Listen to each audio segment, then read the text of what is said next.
ओम श्री कृष्णाय परमात्मने नमः। स्पर्शान् कृत्वा बहिर्बाह्यान् चक्षुश्चैवान्तरे भ्रुवोः प्राणापानौ समौ कृत्वा नासाभ्यन्तरचारिणौ यतेन्द्रियमनो बुद्धिः मुनिर्मोक्षपरायणः विगतेच्छाभयक्रोधः यः सदा मुक्त एव सः। பகவான் ஸ்ரீ கிருஷ்ணர் இந்த ஸ்லோகங்களில் 5வது அத்தியாயத்தை நிறைவு செய்ய தொடங்குகிறார். 6வது அத்தியாயத்திற்கு விதை போன்று அமைந்துள்ள கருத்துக்களை சொல்கிறார். ஏன்னா 6வது அத்தியாயம் தியானத்தை பற்றியது. மெய்யறிவை பெற்ற ஞானி எப்படி தியானத்தில் ஈடுபட வேண்டும், தியான பயிற்சி என்பது நம் ஒவ்வொருவருக்கும் எவ்வளவு முக்கியமானது, அதை எப்படி செய்வது, அந்த விஷயங்களை சொல்ல தொடங்குகிறார். சக முக்தக ஏவ, அவரே முக்தர். முக்தர்னா என விடுபட்டவர். எதிலிருந்து விடுபட்டவர்? இந்த உலகத்தின் அத்தனை துன்பங்களிலிருந்தும் பிரச்சனைகளிலிருந்தும் எல்லா விதமான பந்தங்களிலிருந்தும் முழுமையாக விடுபட்டவர். அவர்தான் முக்தர். சக முக்தக ஏவ, அவரே முக்தர். யார் அப்படின்னா அவர் என்ன செய்யணும் அப்படின்னா என்ன செய்வார் அப்படின்னு கேட்டா, பாஹ்யான் ஸ்பர்ஷான் பஹிஹி கிருத்வா. பாஹ்யான் அப்படின்னு சொன்னா புறத்தில் உள்ள, ஸ்பர்ஷான்னா விஷயங்களை, இப்ப கண்ணால ஸ்பர்ஷிக்கக்கூடிய விஷயங்கள், காதால் ஸ்பர்ஷிக்கக்கூடிய ஒலிகள், இப்படி ஒன்னொன்னு ஸ்பர்ஷங்கள்னு பேர். அது எல்லாத்துக்குமே நாம் அனுபவிக்கக்கூடிய புலனின்ப பொருட்களாகிய விஷயங்கள் எல்லாத்துக்குமே ஸ்பர்ஷங்கள்னு பேரு. பாஹ்யான் ஸ்பர்ஷான், புறத்தில் உள்ள விஷயங்களை, பஹிஹி கிருத்வா, புறத்திலேயே விட்டு. இது என்னது, புறத்துல தானே இருக்கு விஷயங்கள்லாம். அது என்ன புறத்தில் உள்ள விஷயங்களை புறத்திலேயே விட்டுனா என்ன அர்த்தம்னா, அதை பத்தி மனசுல நினைக்க கூடாதுன்னு அர்த்தம். வெளியில இருக்கு சரி, வெளியில இருக்கட்டும். ஆனா நம்ம தியானம் செய்ய அமரும் போது நம்ம மனசுக்குள்ள அந்த எண்ண ஓட்டங்கள் வருது இல்லையா, அந்த பொருளையே நினைச்சிட்டு இருக்கோம் இல்லையா. இன்னும் இல்ல, ஒரு கோவிலுக்கு போனா கூட செருப்பு அங்க விட்டோமே பத்திரமா இருக்குமா அப்படின்னு நினைக்கிறோம்ல. புறத்தில் உள்ள பொருட்களை புறத்திலேயே விட்டு அப்படின்னா அதை பற்றி நினைக்காமல். அப்புறம் என்ன பண்ணணும்னா, சக்ஷுஹு அந்தரே புருவோஹோ சக்ஷுஹு கிருத்வா, புருவங்களுக்கு மத்தியில் கண்களை நிறுத்தி அப்படின்னா கண்களை மிருதுவாக மூடி, மனசுல இந்த உலக விஷயங்கள் எதையும் நினைக்க கூடாது. அப்படின்னா என்ன, இதுவர் எவ்வளவு பக்குவம் அடைந்தவராக இருக்க வேண்டும் இந்த ஞானி. இந்த ஞானி தன்னுடைய ஞானத்தில் மேலும் நிலை பெறுவதற்காக தியான பயிற்சியில் ஈடுபடுகிறார். அவர்தான் பகவான் முக்தர்னு சொல்றார் அந்த இடத்துல. அவர் என்ன செய்கிறார்னா, புறப்பொருட்களை புறத்திலேயே விட்டுவிட்டு கண்களை மிருதுவாக மூடி, அப்புறம் நாசாபியந்தர சாரிணோ, இந்த மூக்கு துவாரங்கள் 2 வழியாக செல்லக்கூடிய பிராண அப்பானோ, பிராணன் அப்பானன்னு 2 காற்று, நம்ம உடம்புல இருக்கக்கூடிய மூச்சு காற்றுக்கு ஃபங்க்ஷனல் நேமா பிராணன், அப்பானன், சமானன், உதானன், வியானன் இப்படிலாம் கொடுக்கப்பட்டிருக்கு. இதெல்லாம் நம்ம 4வது அத்தியாயத்திலே பார்த்தோம். இங்க சமௌ கிருத்வா, பிராணனையும் அப்பானனையும் சமமாக செய்து. அப்படின்னா என்ன, மூச்சை கவனிக்கிறது. ஏன்னா மூச்சை கவனிக்கிறது, மூச்சை சீராக வைத்துக் கொள்வது. மூச்சு காற்று சீராக இயங்கினால் நம்முடைய மனம் அமைதியாக இருக்கும்.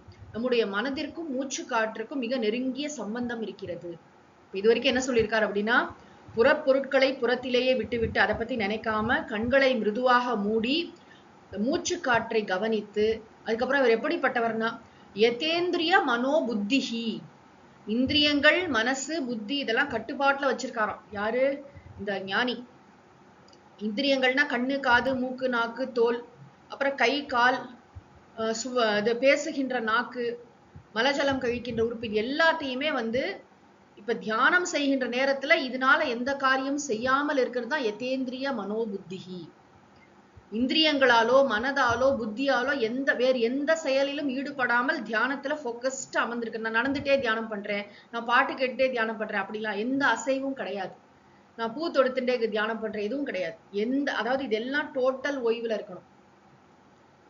இந்திரியங்கள் மனம் புத்தி எல்லாவற்றையும் அமைதியாக்கி, அதுக்கப்புறம் என்ன, மோக்ஷபராயணக, மோட்சத்தை விரும்புபவராக, மோட்சத்திலேயே நிலைத்திருக்க வேண்டும் என்ற குறிக்கோளை உடையவராக இந்த முனிகினா ஆழ்ந்த சிந்தனையாளர், இந்த சாஸ்திரங்களை எல்லாம் நன்றாக கற்றவர்.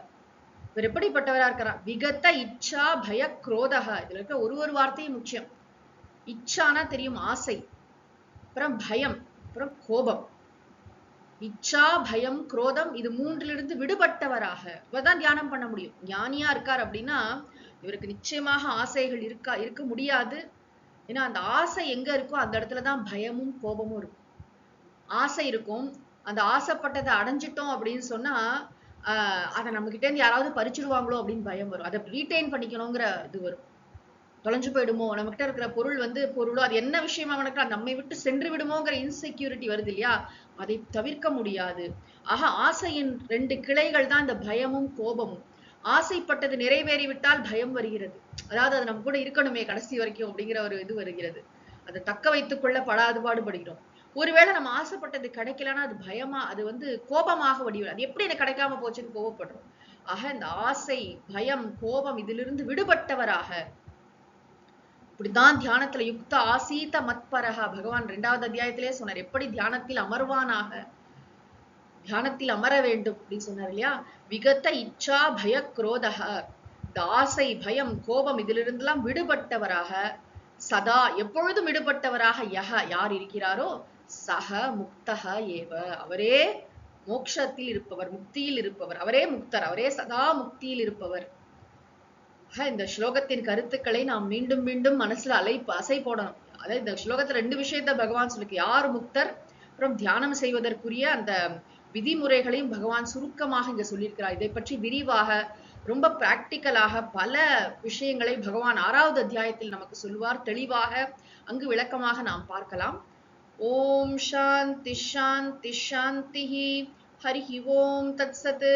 சர்வம் ஸ்ரீ கிருஷ்ணார்ப்பணமஸ்து.